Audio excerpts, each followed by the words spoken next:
This is a test of the Boundary Park alert system.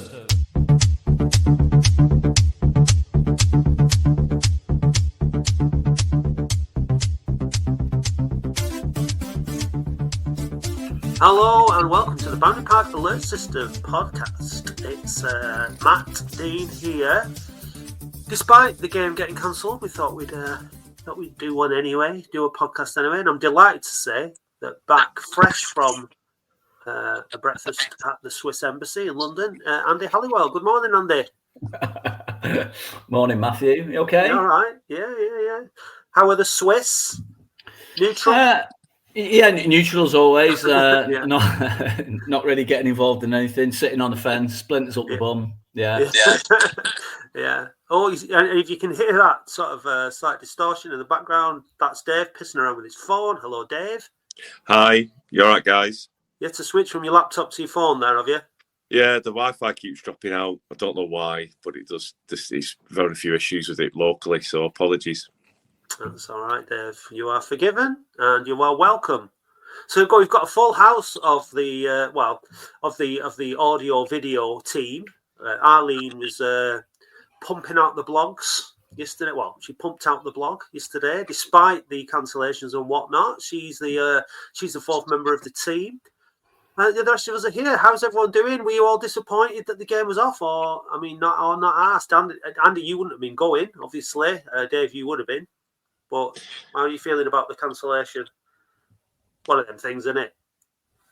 It's stagnating us a little bit and stopping our momentum. Obviously, you can see that with the York game. We got a bad result against Hartlepool, despite us not playing very well.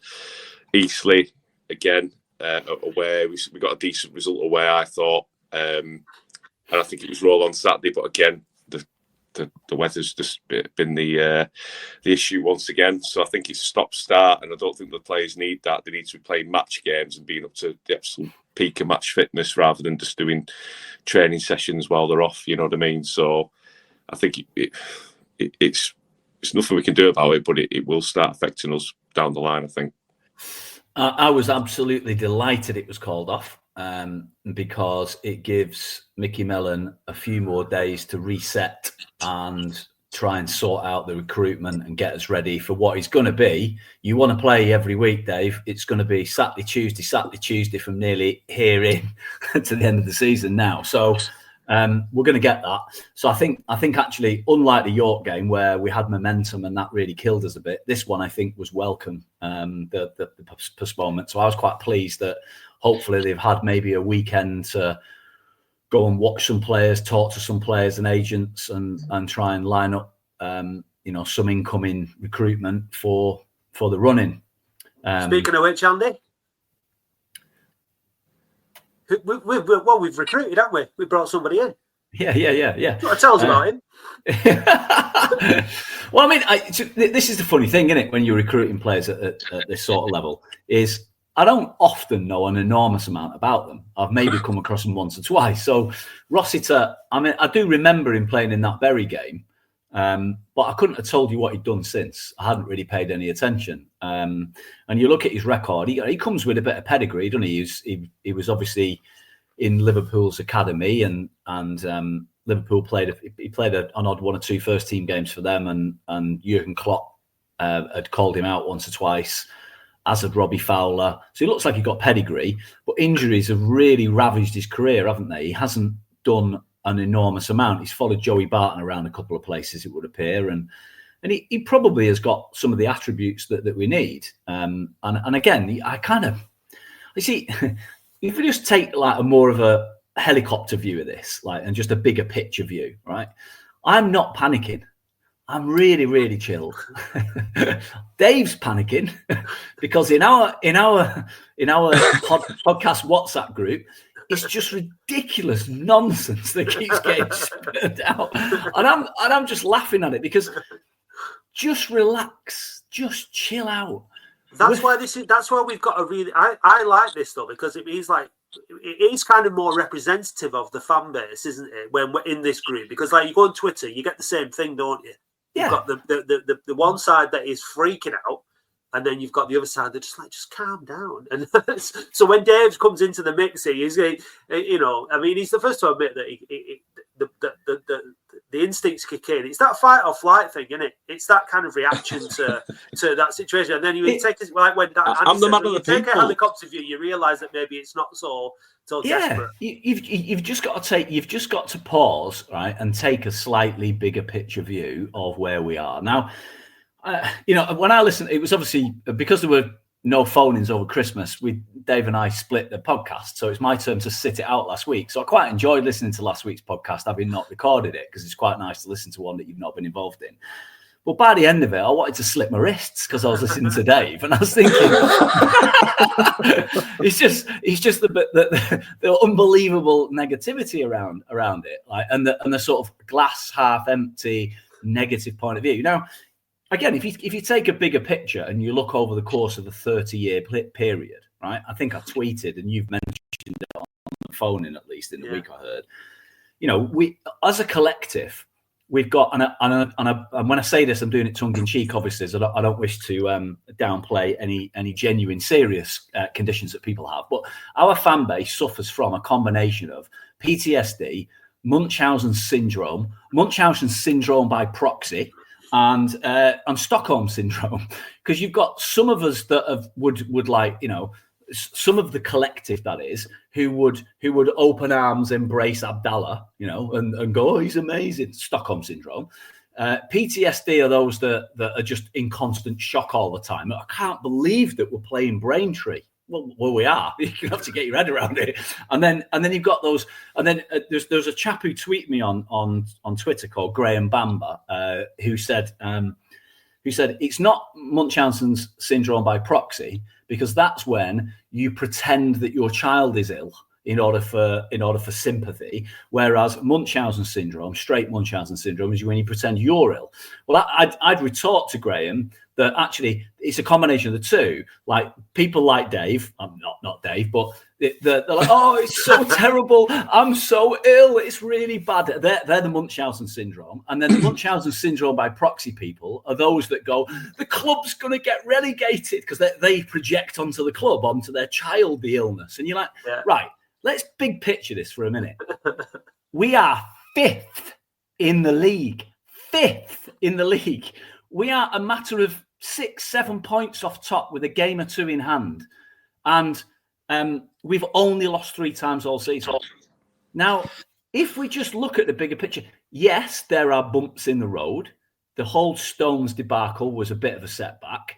And it looks potentially on paper like Wigan and York have kind of pulled a bit of a fast one on us. Maybe they have, maybe they've not.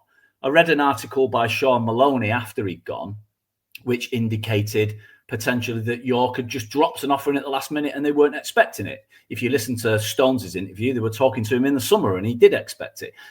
People, you can never really get to the truth, because I don't think people tell the 100% truth when they're doing these media interviews. But either way, in that interview by Maloney and every other bit of noise that's come around the story, York have spent an inordinate amount of money for a 5th division football team on a largely unproven striker. Now, you could say they're investing for the future and they may well recoup that money, but it is an enormous gamble for a 5th division football club to spend reportedly £350,000 on a transfer fee and a very, very handsome 4-figure weekly salary.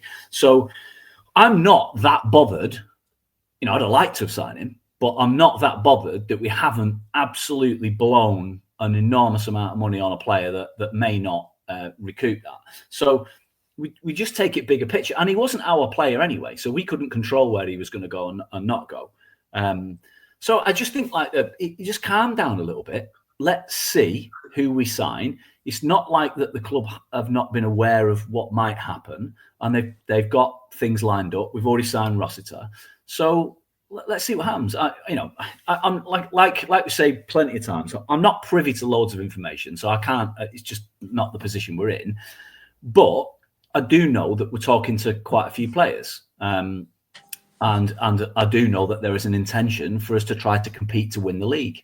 So yeah, of course. nobody here at the football club is wanting others. And this is kind of like the position is when York came in for Stones, and of course the Clucas story, and everyone's heads are falling off, and they're all rolling around with Munchausen syndrome. I'm kind of like my attitude to it has been largely Mellon and Brabin and Terry McDermott. Phillips.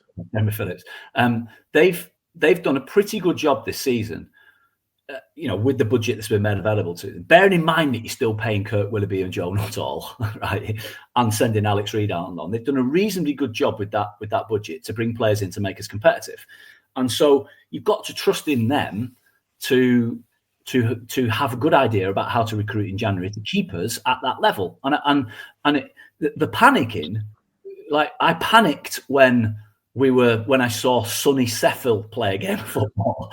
I panicked when I saw Abdel Hakim Omrani in centre midfield for us.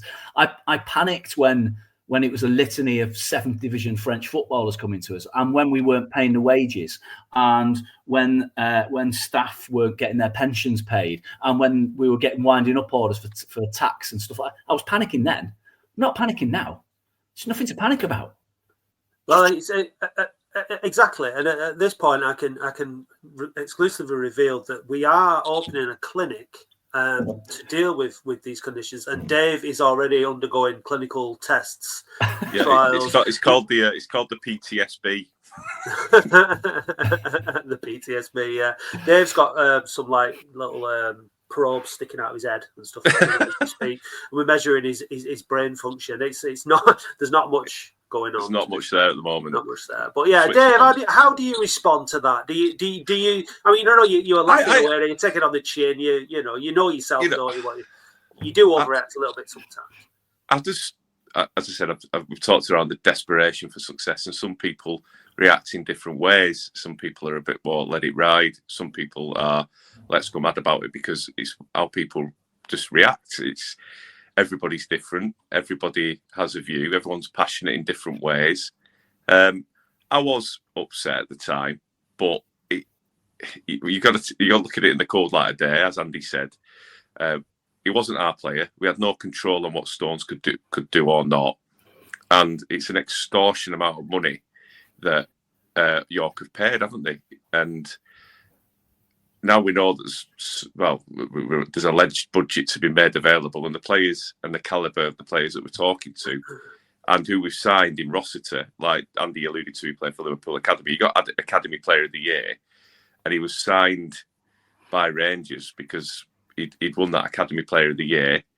Joey Barton rates him very, very highly. He was instrumental in the Bristol Rovers promotion success when they were languishing at mid-table, and he played 45 games that season, and I think injuries have just got the better of him in the last few games. But he looks a tough lad, doesn't he? Do you know what I mean? He did wear a size extra small, I noticed, on his picture for the club, his top, because his muscles were proper bulging out, weren't they? Do you know what I mean? So I think they give him an extra small.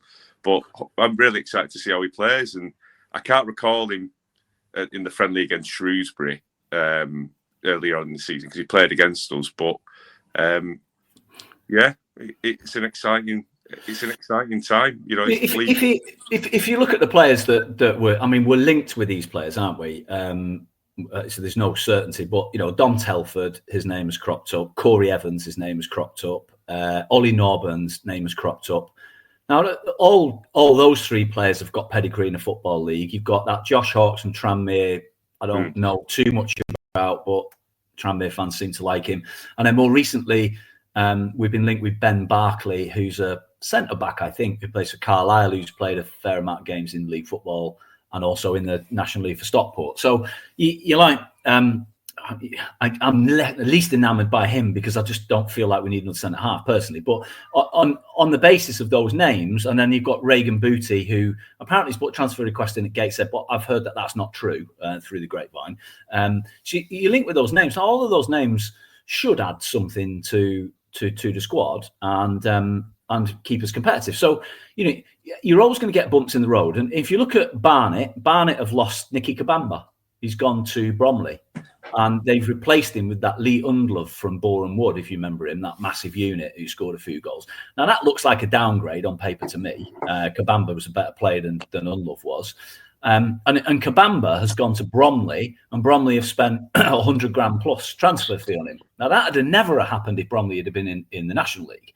They wouldn't have had the money. So it shows you the difference. They get into the Football League, they get the Football League money, and it just makes them more competitive. And I'm pretty confident the club, Latics, are absolutely eyes set on getting in the Football League, and they do everything they can. And there are going to be bumps in the road, and there is for everybody. And so you've just got to ride it out and see what happens. And I can't see any reason why we're not going to make the playoffs. And I think we'll have a tilt at it. Whether we'll win it or not is possibly not. But we're going to have a tilt at it. And the other thing that I kind of know is, I think we've spent our budget about 3 or 4 times this season. And then the Rothwells keep releasing more money to increase the budget. And we've got to be mindful of that. You've got to be mindful of the fact that they keep having a go. They keep stretching themselves more and more and more in order to try and get us there, that's all you can ask for.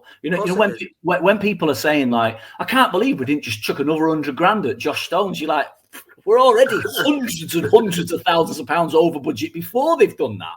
You've got to be cognizant of the fact that they're doing everything within their powers to try and get us up this season, and respect it and relax and support it and get behind the team instead of bitching and moaning. Well, that sets up the point I've been wanting to make through this, which is what I can understand, like people like Dave and the panickers and the worriers and all that, right? That's fine, whatever reason, whatever deep-rooted psychological issues these people like Dave have.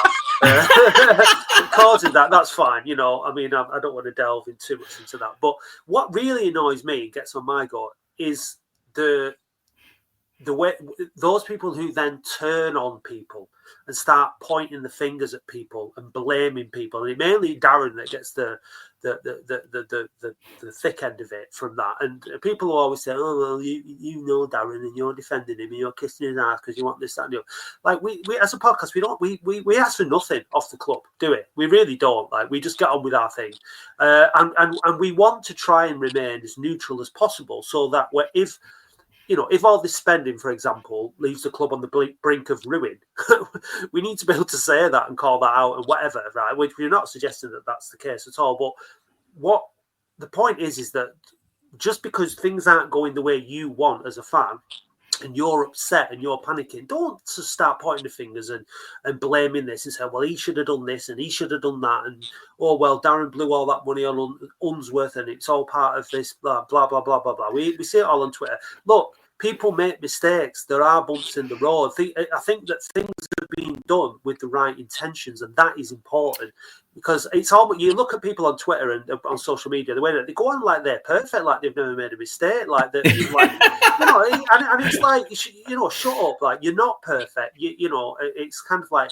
I'm not a Christian, but him without sin, throw the first stone kind of thing. You know what I mean? And it's that response where people just want to kick off and point fingers, and then in the next bit we win 2 games and it's all shut. It's all shut up. But have a little bit of like, I'm sure Darren's thick enough skin to look at social media for a particular, or maybe he does. But it's not nice to have like people like just the point shit for no reason. Like the point you make there is a really salient one, which is all decisions are made in good faith. Every single decision that's being made is with the football club first, and we had decades where people who were the stewards of the football club made decisions with the football club secondary to the decisions that were being made. It was either their own personal gain, land, equity, houses, freebies, pies, whatever it was. It was always the club came secondary. Now we've got a series of people at board level who are making decisions for the football club in mind. Now they're going to make mistakes. So David Unsworth was a mistake. We still get shit for supporting him. But I think the thing is, we supported the board. That's my point. I was about to say, that's what people keep saying. Oh, you're kissing David Hunter. No, we supported the board on it. That's what that is the point I want to make. Is we were supporting them because they were making decisions in good faith, and that was their man. So we supported them and their man. It didn't work out, and they've learned from that mistake. They've made another appointment, and the newer appointment is infinitely better. So you've got Matt blowing his nose. He's crying over Unsworth. Yeah. I just don't know if I'm ever going to get over it. So, what you've got to do is you've got to look at it. Is our decisions being made in good faith? And yes, they are. Now, let's just talk about Klukas for a minute, if you don't mind, right? So, Klukas, I think we kind of knew, didn't we, that there was a clause in the contract before that got announced by O'Rourke, the journalist last week. So we're kind of aware of it already. So you kind of prepared for it a little bit, but he wouldn't have signed. He played 30-odd games in the Championship last season for Rotherham. He was looking for a league club. He didn't get a league club. He came to train with us. He fitted in. He was enjoying it. We offered him a contract. And by the way, the contract we offered him was relatively small in comparison to, he's nowhere near our highest paid player. And he would only sign a contract until the end of the season with a clause in to say if a league club came in for him, he could return to a league club. Now, I believe the only real league club that he's interested in going to is Lincoln because it's his hometown club where he started as a youth. And who would blame a lad whose career was coming to an end wanting to go home to his hometown club? You just wouldn't blame him, would you? So, in a position where, people go, well, I just wouldn't have signed him then. I'd have told him to bugger off. You're like, no, you wouldn't. Why would you tell a player with as much class as Sam Klukas, who could help run our midfield, that you don't want him potentially for the rest of the season, or at least for half a dozen to a dozen games or so, postponements and what have you, with taken a out significant chance, Andy, that he would end up staying until the end of the season as well. Exactly. It's just a nonsense. So he hasn't left. He hasn't gone anywhere. He's still training with us. Hopefully he'll still be there. But if he does go to Lincoln or anybody else, if he does go, I still have confidence that Mellon, Brabin, and the staff will have replacements lined up. So and it's a season is a season, Andy. It's an ongoing effort. You don't start the season with a team of players and a squad of players and the season ends with the same squad of players. That doesn't happen. And also they don't stay fit the whole season. They're not available every week. There are, like you said, bumps in the road. And these things, like you mentioned with Barnet, are happening to other clubs. It's not just us.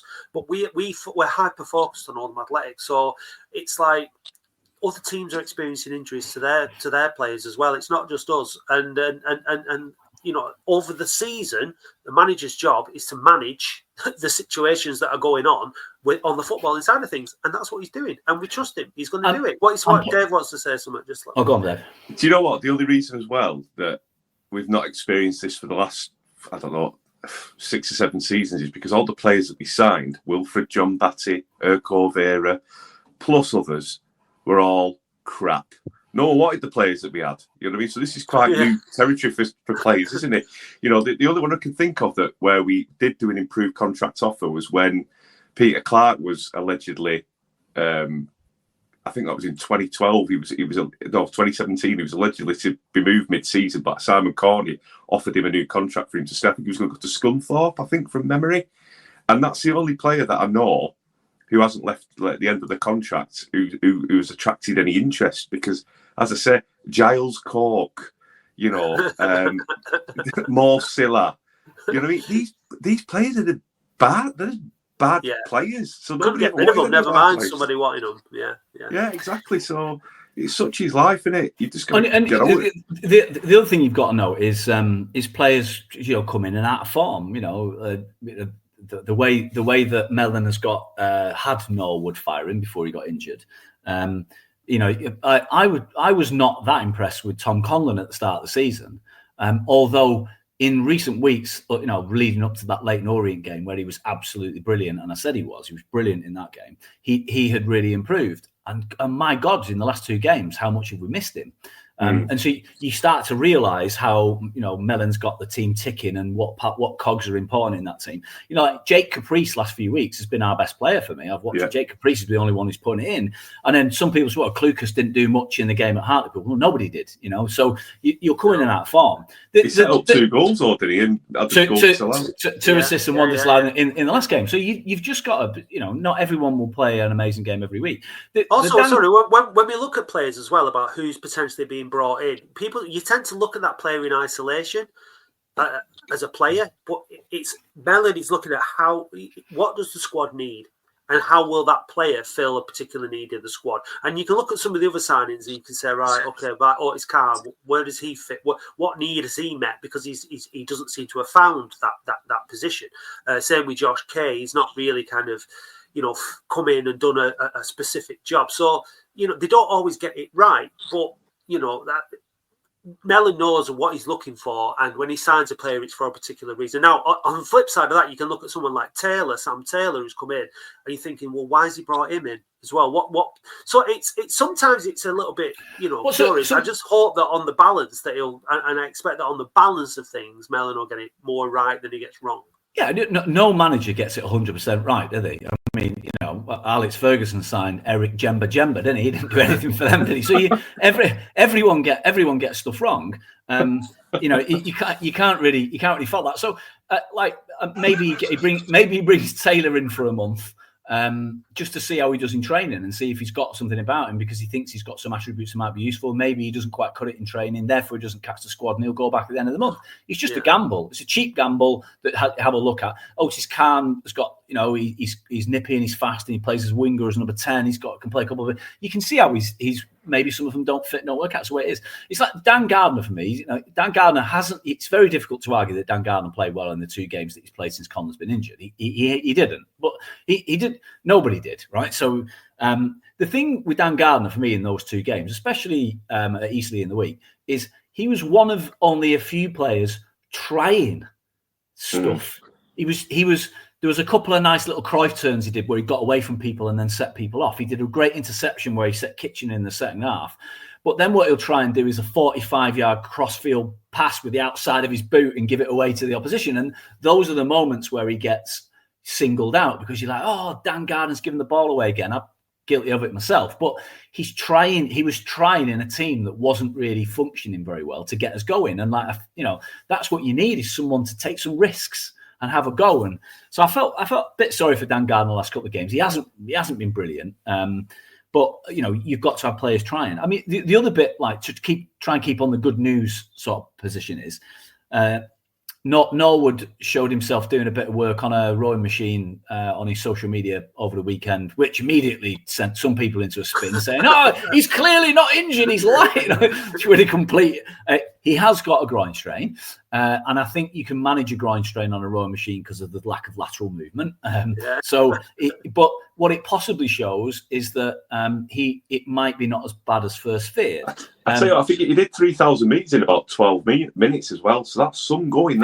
Fit, keeping his fitness up. I think he's motivated, and he's committed at the minute. And Mellon's got him in a good place, headspace, and he's trying to keep that going. Tom Conlon as well was first feared he might be out for much of the season. Then Suzanne Geldard's article said he'd be out from 8 weeks from the start of January. So he'd be a fortnight into that with maybe 6 to go. I'm not sure he'll be that long. We might see him back sooner than that. So, all of these things potentially are moving in the right direction. So the bumps in the road will get out of the way. We'll sign some new players. By the time we get into February, everyone will be relaxed again. We'll be picking up points, and we'll be trying to push on from there. Chill out. Let's hope so, Andy. Let's hope so. Speaking of chill, it was proper cold yesterday. Really, really freezing cold, and the game got called off. So I think, to be fair, we've done a nice half hour there of relevant conversation that didn't involve a game. But yesterday I was thinking, I want to do the podcast, what are we going to do? And it got me thinking about games getting called off and the weather. And obviously, there's been wildfires in Los Angeles. There's been floods in Didsbury. You know, these kind of like extreme. I'm not saying that the frost and the ice yesterday was extreme weather for this time of year. It's winter. It's normal. But it got me thinking about the kind of effects that the changing weather and climate change will have on football. And I thought, I wonder if there's anyone I can speak to about that. And then within our fan base, director at OASF, Chris Stringer, is a scientist. And I thought, well, I'll have a quick chat with Chris about how climate change could affect football in the coming years. And after we've had a listen to this, Dave Bradley is going to go and be tested very thoroughly, not for his PTSD and other psychological issues. That would take too long. He's going to be tested on Laticsmind.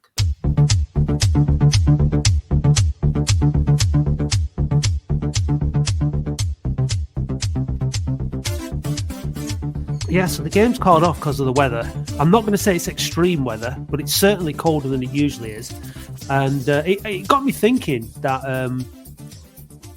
climate change is obviously something that's affecting the whole planet. And we've got the mad fires in LA recently. Mm-hmm.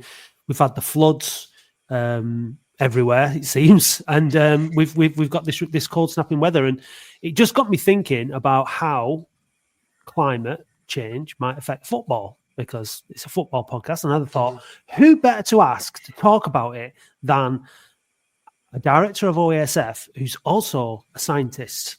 I thought that's the perfect combination. So Chris Stringer, welcome to the show. Yeah, thanks for having me. Pleasure.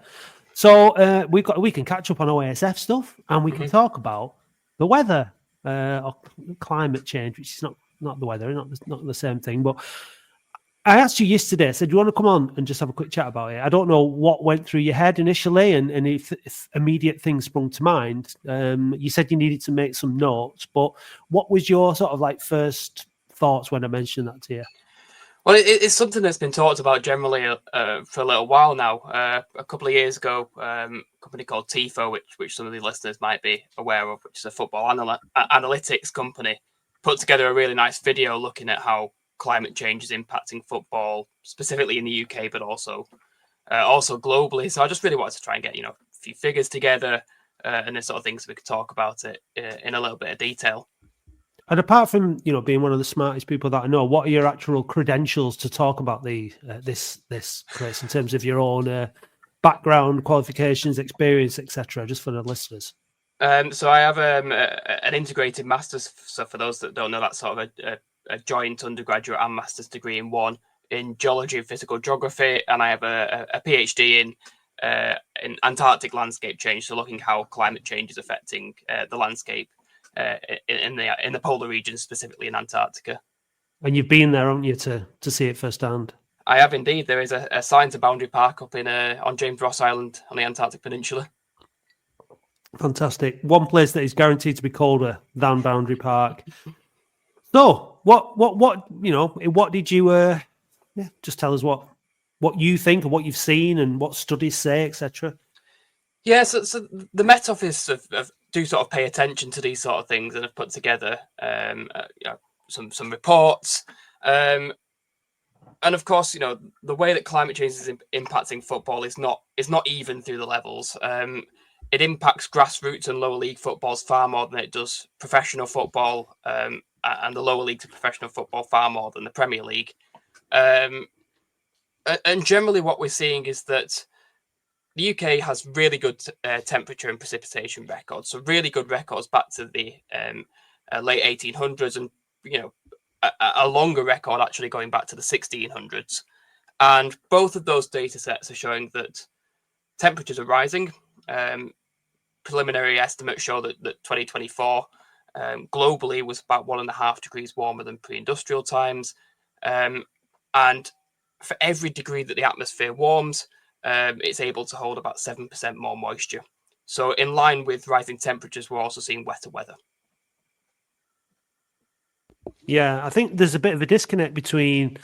I saw something on Twitter this morning that I did respond to, because I saw that figure about 1.5%, 1.5 degrees warmer.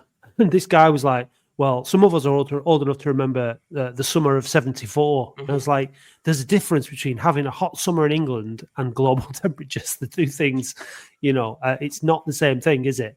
No, it's not. So climate is basically your sum average of weather, if you like.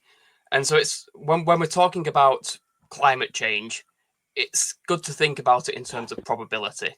So it's not to say that, before we started emitting CO2 into the atmosphere, there could never have been warm summers. Of course there were warm summers, but the likelihood of a warm summer increases for every, bit of CO2 you stick up into the atmosphere, and for every, for rising temperatures globally. So, for example, we're having really cold weather at the moment. And that's probably, we probably would have had this cold weather regardless. But the likelihood of this cold snap happening is actually lower than it would have been had we not been emitting CO2 into the atmosphere. You might have expected this once every 5 years. I'm making these numbers up just for an example, but we might have previously expected this sort of weather once every 5 years. It's now once every 10 years, for example. And so I think it was interesting what you said before. It's third round of the FA Cup, and the dog's shagging a cushion, and that's what the noise is in the background. Shut up, dog. I think it's very Latics to try and have a serious conversation about how climate change affects football and be interrupted by a dog shagging a cushion. Anyway, I'll just have to crack on. It's third round of the FA Cup. We're not in it. Obviously, we fought valiantly to get into it after beating Tranmere away and the late defeat at Leyton Orient. And it would have been nice to have been in the cup, but again, it gives this, like you said about the lower levels. It's like the elites in football. It's not that they don't have to worry about it, but they don't have to worry about it as much, do they? I mean, last time I played football for a team, 11-a-side, was when I was in Ireland about 10 years ago. And, we played primarily on parks, and the games were, we'd start the season, we'd have a few games, and then as soon as we got to of October, November, once the weather started getting bad, it started raining, we couldn't play until March. The games were, so the weather is a really important factor in, and obviously, I mean, you've got other things like types of pitches that you've got available and all that kind of stuff. But what in terms of how things are going in terms of the climate and what the models predict and all that kind of stuff, how much of an impact do you think it will have on lower league football, grassroots football, that kind of thing? So grassroots, they're already saying that the number of games being called off, they think is increasing. There's not a huge amount of data to say that with certainty, but it looks like the number of games being called off is increasing.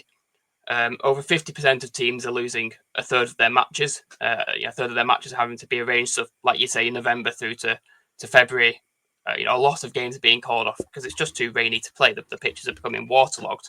Yeah. And so, if you follow what the data is showing us, in that the weather is getting rainier and the number of extreme rainfall events is increasing, the number of matches at a lower league level, it has to increase the number of games that are called off for waterlogged pitches, or it has to increase costs for clubs to improve their drainage, which in turn probably puts costs onto your tickets as well.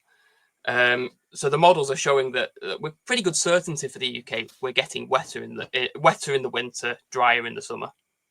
I mean, that's not even to mention the extreme weather, the flooding, the weather that we had in the floods in Didsbury, which were the problem, and Stockport, which were the most, obviously those kind of things can cause absolute havoc to stadia, to facilities, and not just the pitches as well. So, I mean, the thing is with this kind of stuff, I mean, we know that amongst the fan base, you've got all different types of opinions, different types of beliefs.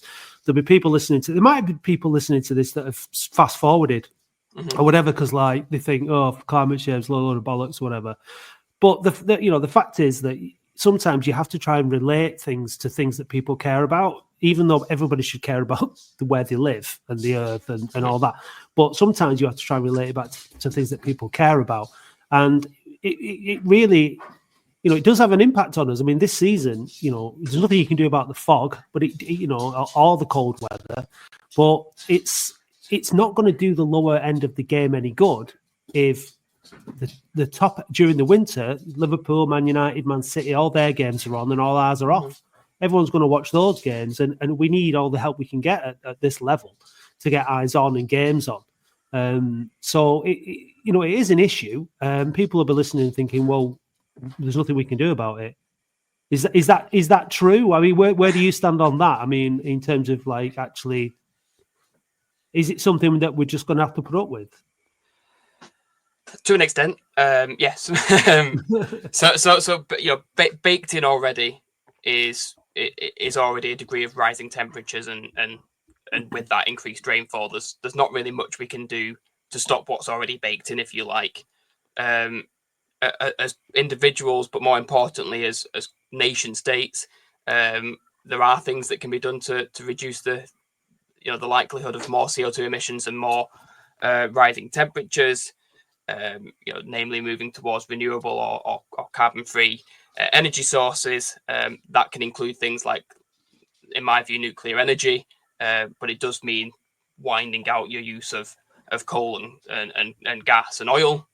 But looking at the political makeup of the world at the moment and the way that things are shifting, I'm not particularly optimistic on that front. No, I mean, what about football's effect on climate change in terms of its carbon footprint? Would you say, I mean, you think about the amount of travel every weekend, for example, the amount of energy that it's used at stadia and all that kind of stuff. Do you think that the game's doing enough to try and tackle it? And what is the game as a whole trying to do to tackle it in this country? Yeah, so I mentioned TIFO before. That I say they put together a good video, and they did an estimate of what they think the global emissions is from football, and they came to it's very rough calculations, but to it being something equivalent to to Tunisia. Just football is about the same as Tunisia's emissions globally, and most of those emissions come from fan travel. And a quarter of that comes from travel to World Cups. Right. Now, UEFA for the Euros, they try and do some carbon offsetting. The degree to which carbon offsetting is effective is, quite widely disputed. But what that sort of means is, this World Cup, this Euro might emit 100,000 tons of CO2, so we're going to plant the equivalent amount of trees to soak that up. It is sort of what carbon offsetting means in short. Personally, I think we should be looking to stopping domestic flights for travel, unless you're sort of talking Aberdeen travelling down to London. Maybe you make some exceptions for that, but I remember a couple of seasons ago in the National League watching Stockport flying to Eastleigh, and I just think that is totally ridiculous. We can't justify that. There's perfectly good trains, there's perfectly good coaches.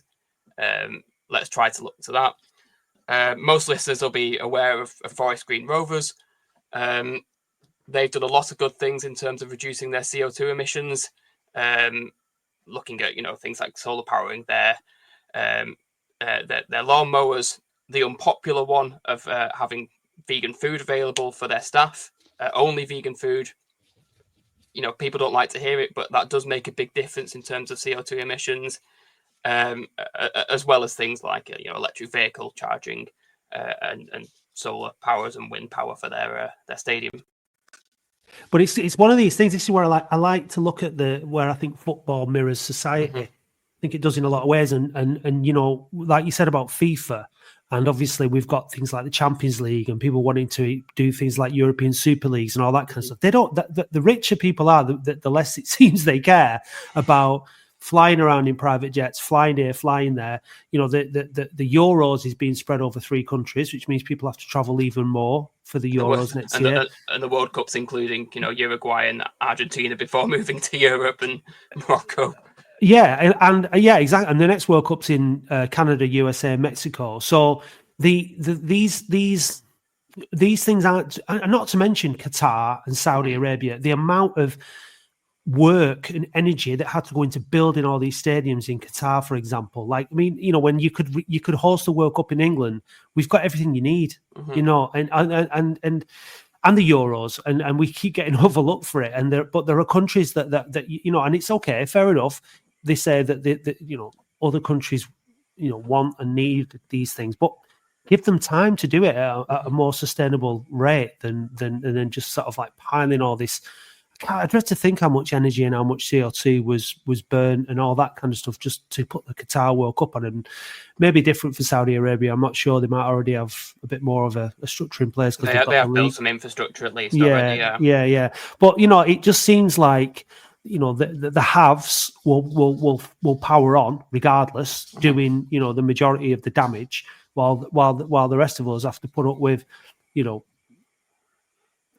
what we have to put up with, the games being called off, kids not having pitches to play on, and all that. And ultimately, at this stage, that's why I wanted to talk about it now, because I think it's not something that necessarily is a big problem right now, even though it's creeping up. But go forward 10 years, forward 20 years, there'll be kids that can't play football. There'll be adults that can't play football. We know that it is already a problem as well. I mean, we've been saying for a long time, well, maybe it's not right now, but in 10 years' time, actually, as you say, if you've pointed out, there's been a lot of extreme flooding, a lot of extreme fire.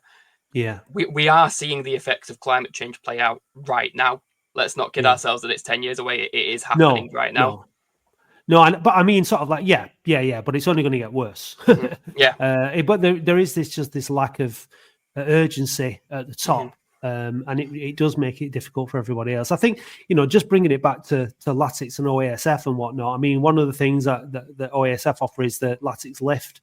Little things that if over a season countrywide, if everybody makes that effort to make sure that their car, if they're traveling by car, it's full and things like that. And I'm guilty of it. Don't get me wrong. I'm guilty of going down with just 2 people in the car when I could put 4 or 5 in. So I'm not preaching. We all are. I'm not preaching to anybody about this, but at all. It's just I thought it was a good opportunity to sort of talk about it, and especially like with the FA Cup third round being at this time of year, and do you think maybe that if we're forced into winter breaks, I think that would mean that we'd have to play less games, which means that we'd have to alter the size of the leagues, which would affect the league structure. I mean, we almost have a de facto winter break anyway at the moment with the number of games that are called off in the National League. And it's not because of cold weather per se. It's because we have, we know that November through February we're going to have a series of these storms come through off the Atlantic, and we know that these storms are going to become more severe and probably carry with them more rainfall. So how you structure a winter break if you were to implement it, which I think my view on this has changed, because we are sort of getting to the point where it's unfair on those clubs that are more vulnerable to bad weather, because they're having to cram far more games in at the end of the season, and it does ultimately affect the integrity of the league, in my view. Yeah. But as you say, if you're shifting them from the winter, you're probably putting them slightly into the summer. And we know that we're getting drier and hotter summers, and then you get into questions about player welfare if you're having more games in the high 20s and 30s, and so on. So there is no easy answer on that one, I guess. But I am sort of having my view shifted that, we've seen the impacts it's had on Oldham. Just, of course, York's one's probably not a climate-related postponement, but just as an example of a game having to be shifted, just in that, we've had one player move from our club to their club. And that ultimately affects the way the game's played.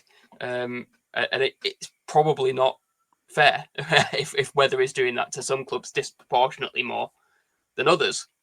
And it disproportionately affects clubs like Carlisle that are built on riverbanks that flood regularly, to clubs like Southampton, Grimsby, Shrewsbury, but also coastal clubs that are going to be impacted by rising sea levels.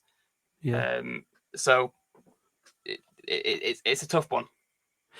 It's like there's so many things that we can either bury our head in the sand and pretend they're not happening, or and then deal with the consequences later. That seems to be the main focus of everybody. More people than others. Do you think, is that true? Are most people just like? I think most people are interested in it and care about it. to one degree or another.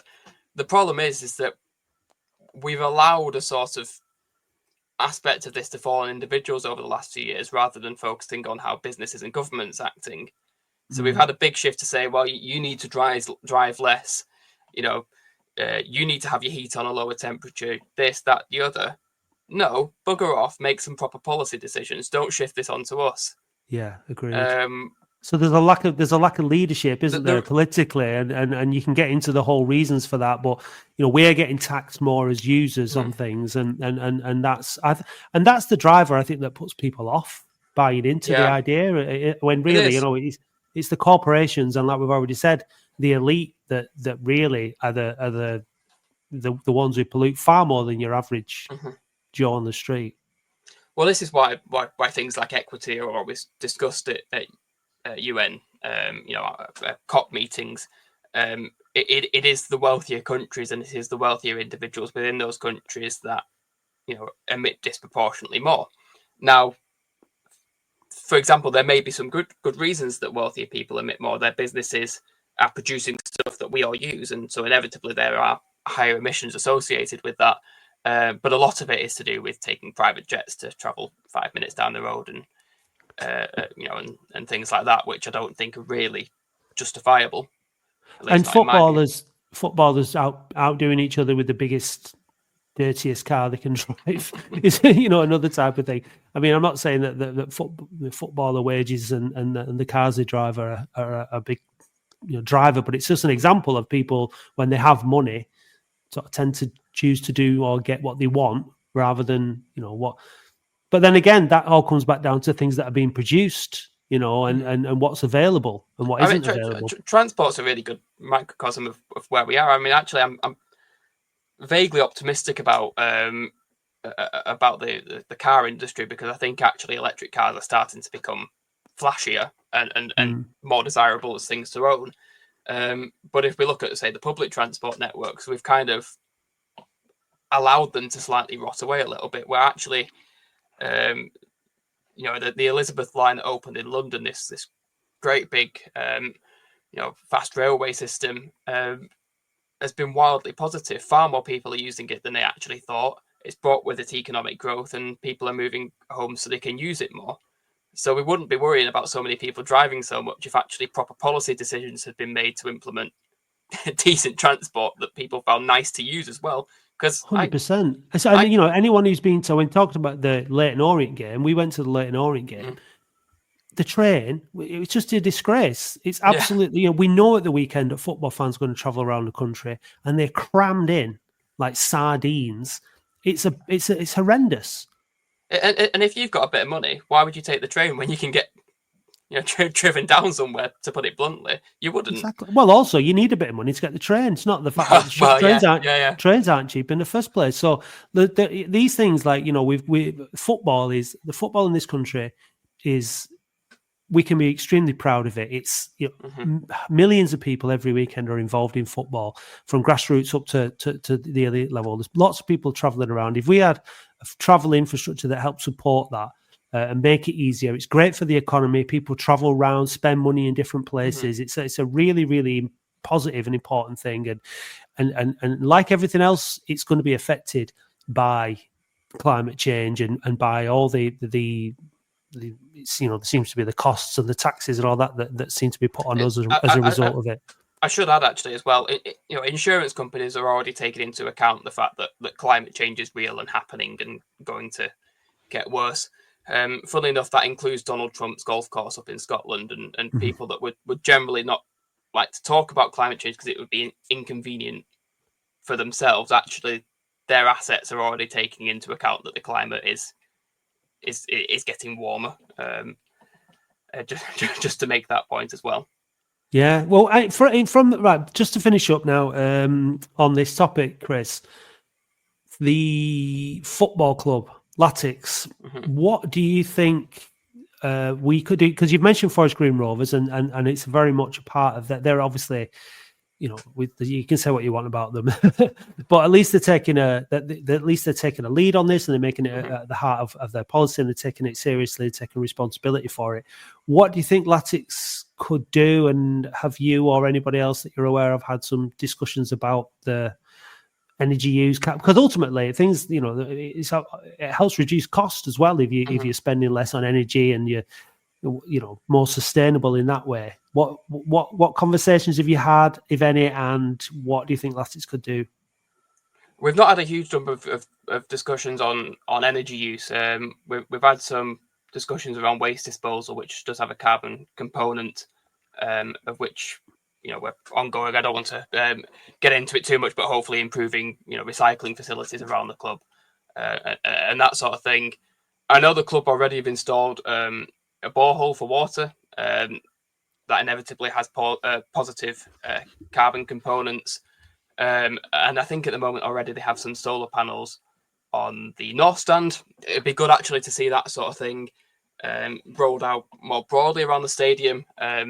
Obviously some initial costs involved, but probably also chances for recovering some of those costs as well over time. I think getting coach travel, though, we know that the number one emitter of carbon dioxide in football is fans travelling. Actually, if you can get some of them onto coaches, or if you can be highlighting, I've been trying to do it through the OESF Twitter account, highlighting train transport. But if the club also could be highlighting sort of lower carbon means of travel, I think that could be quite positive. But then, in terms we get back to the fact that train travel is unreliable itself, so we're always back to better policy decisions being needed. But I think those are some simple bits I think the club could be doing fairly soon. Well, there is a bit of hope in that some of the train companies are being nationalised, and hopefully that'll have an impact. Well, hopefully I'll believe it when I see it. If it improves, if it improves things. At the moment, we'll see. Yeah. So, well, listen, thanks for that, Chris. Hopefully not many people or too many people have turned off to listen to this. Hopefully I wasn't too rambly. No, not at all. And it's just something that, it is something that we should stop and think about, and try and do at least what we can, and maybe, take the lead of Forest Green Rovers and other clubs in terms of what they're doing. I think the problem that we have... I would love if the club offered some more plant-based options as well, but that's just because I'm hungry on match days. Yeah, well, that's it, yeah, but that's again... things are changing. Things do change. Trends change. People's habits change, and more people are becoming vegetarian or vegan. That's just a fact. And even in places like Oldham, where people look down at Forest Green and say, "Well, down there, and it's down south, and blah blah blah." And but the reality is that people's habits change all over the country, don't they? As things change, people drink less, for example. People do this, yeah. So, there is an inevitable shift in consciousness towards these things. Hopefully, we can, use football as football's led the way in some areas, hasn't it? That social change, things like that, being proactive, and maybe this is one of those things that the game could take seriously and help keep this message in people's consciousness. I think inevitably football will have to, if it wants to survive in certain parts of the country. I think it is going to have to figure out how we finance these changes, how we manage matches during the storm season. It's sort of inevitability, as I see it, that the football is going to have to wake up to this. But again, the money is there. The money is generated by the game. It's just that it's being siphoned off to agents and players. Ultimately, the majority of the wealth generated by the game goes to players and agents. Yeah. And see who, and this really boils my piss. It's like they seem to think that they are worth more than the whole game, and they deserve to be well paid. Don't get me wrong. Without them, without players, we don't have a game. But their payment shouldn't be to the detriment of the entire game, and these people getting ridiculously wealthy, while the rest of the game, the infrastructure of the game across the country disintegrates. That is just not a fair exchange. So for me, it needs to be taken seriously, and obviously we need a football regulator to regulate how money is spent and where that money goes. And for me, in maintaining the integrity of the game across the whole country is far more important than saying, "Oh, we've got the best players in the world in England." I'm not really asked about that, to be honest. Yeah, and it's a tough question of saying, how does the Premier League earn enough money to support the rest of the footballing structure, whilst also giving a larger chunk of that to the football structure? And it's not an easy question. It's not an easy answer either. It might be a question for another day, Chris. I think so. Thanks for joining us, mate. Really appreciate it. Yeah. Thanks for having me. And hopefully I'll see you at Boundary Park relatively soon. Let's hope the football is back on. March, maybe, at this rate. I know, yeah. Well, we've got some big games coming up this month, and I want them to be on. Obviously, York. Within a week, we've got York. We've got Fylde. We've got Altrincham. We've got Rochdale coming up as well. Rochdale, yeah. It's well, their pitch is a good example of it, isn't it? I mean, it's a fairly new pitch. They get more or less the same amount of rain that Oldham does, but Oldham's got a slightly better drainage system, and these are the costs that clubs are going to have to think about. Right, we'll leave it there. Thanks a lot, Chris. No worries.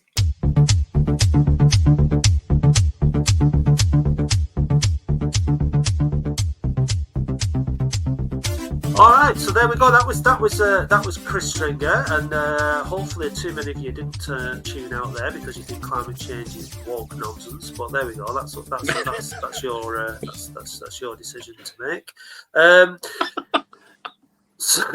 Right. So anyway, it's time for Sexy Dave on Laticsmind. You've been itching to give this a go, Dave, haven't you? I have, but now I'm really regretting it. Just so that everybody knows, Dave doesn't have access to the questions. It's only me and Andy. Dave has not reached the level of access yet. You haven't got one of those gold passes yet, have you, Dave? Not yet. We are Oldham vaults, but he's working. No. He's getting there. He just needs to learn to calm down a bit. He can't have somebody that's so erratic carrying one of our gold security passes in the vault. We can't have an angry man in the vault. There's too much sensitive stuff in there. It's just, no, we can't have that. Anyway, Dave, good luck. Thank you.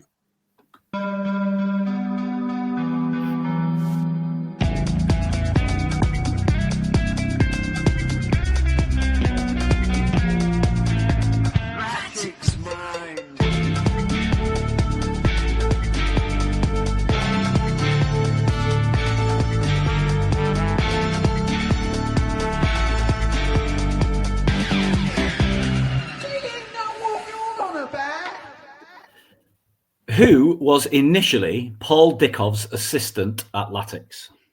Jerry Taggart. Correct. Against who did Josh Stones score his first goal of his second loan spell at? It was the National League Cup versus Wolves under 21s. Correct. Which striker scored on his Latics debut versus Port Vale in the last game before Christmas in 2001? Pass. Who was Latics front of shirt sponsors between 1989 and 1992? Bovis. Correct. Who scored Latics late winner versus Woking in March 2023? James Norwood. Nathan Sheeran. Who captained Latics in both their visits to Wembley? Earl Barrett. Wrong, it was Mike Milligan. Earl Barrett had left by the second one. Which bustling target man agreed to sign for Latics from West Bromwich Albion in late 1987 before both parties got cold feet and Latics signed Frank Bunn instead? Bob Taylor. George Riley.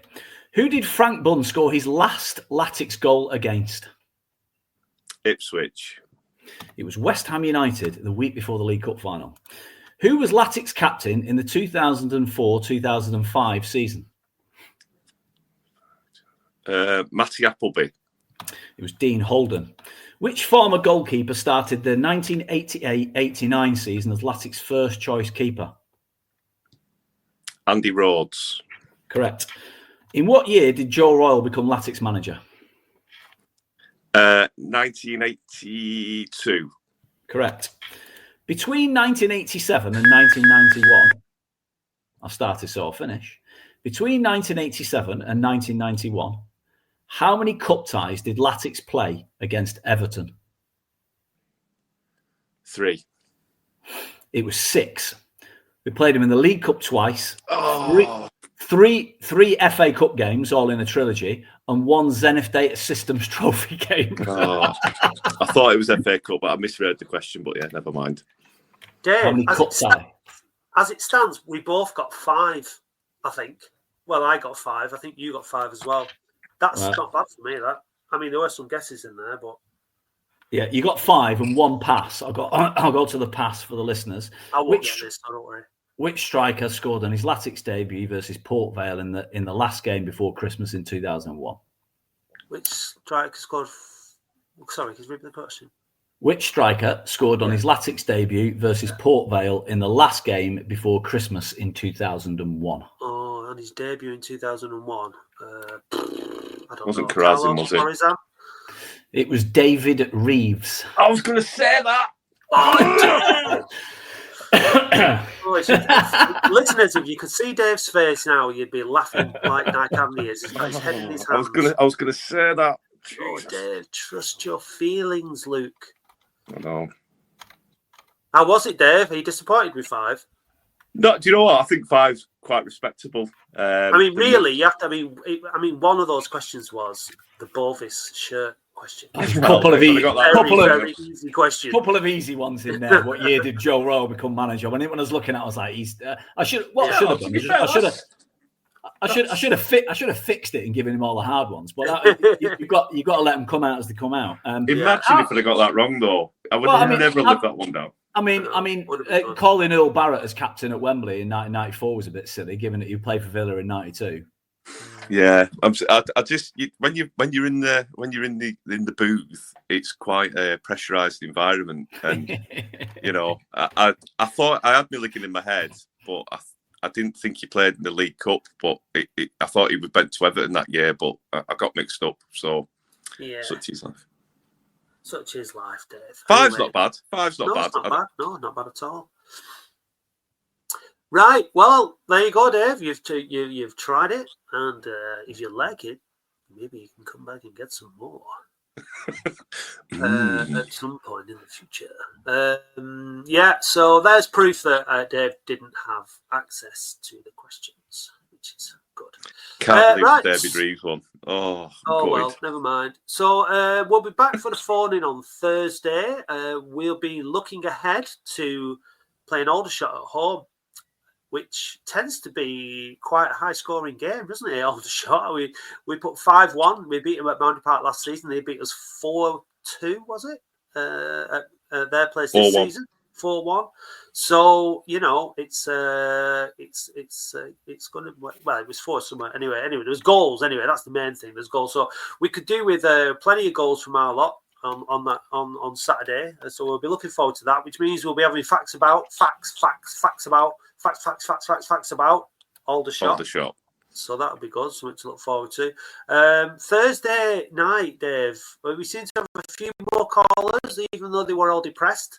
Crestfallen, if I'm honest.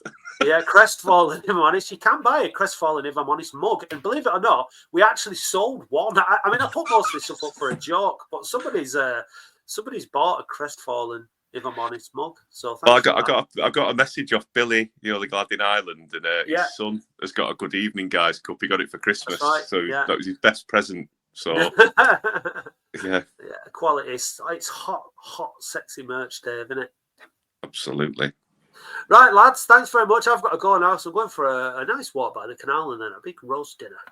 So that's lovely stuff. Lovely stuff.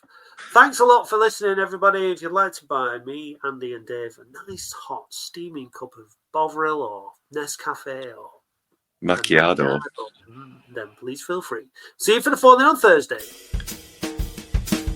Hey Dave, did you know that listeners can now buy us a coffee or any other kind of hot beverage? Ooh. What's your favourite hot beverage, Dave? A macchiato. And how do you like your macchiato? Black with lots of milk. Oh. No cream? No. Well, if you want to buy Dave a macchiato, then go to buymeacoffee.com/We Are Oldham. I'll just have a Nescafe. Ooh. Thank you, listeners.